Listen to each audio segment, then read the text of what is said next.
नमस्कार। आज 8 फेब्रुवारी। पाहूया आजच्या हवामानाविषयीचे नवीन अपडेट। मध्य भारतात थंडीसोबतच विदर्भालगत छत्तीसगड व ओरिसा राज्य दरम्यान हवेचा उच्चदाब क्षेत्र तयार झाले आहे।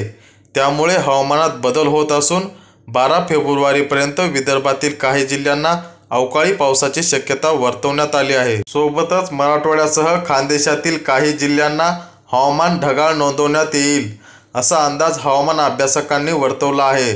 तर कोकणातील हवामानात फारसा बदल होणार नसून आता पडलेली थंडी कायम राहणार आहे।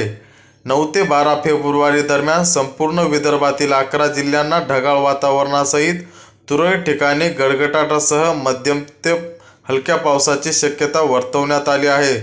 यामध्ये नागपूर, भंडारा, वर्धा, यवतमाळ, वाशिम या 5 जिल्ह्यांना 10 ते 11 फेब्रुवारी रोजी पावसाची शक्यता अधिक आहे। तर शुक्रवार ते सोमवार या काळात मराठवाड्यातील सर्व 8 जिल्ह्यांना ढगाळ वातावरण राहून अगदी तुरळक ठिकाणी किरकोळ पावसाची शक्यता वर्तवण्यात आली आहे।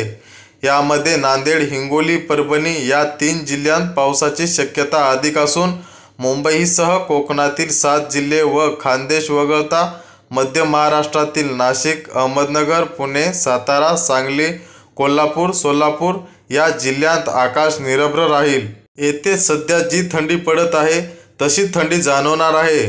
तर खानदेशातील नंदुरबार, धुळे, जळगाव या 3 जिल्ह्यांना पावसाची शक्यता कमीच असून तेथे मात्र ढगाळ वातावरण राहू शकते। त्यामुळे 2 ते 3 दिवस येथील थंडीवर परिणाम होऊन थंडी काहीशी कमी होईल।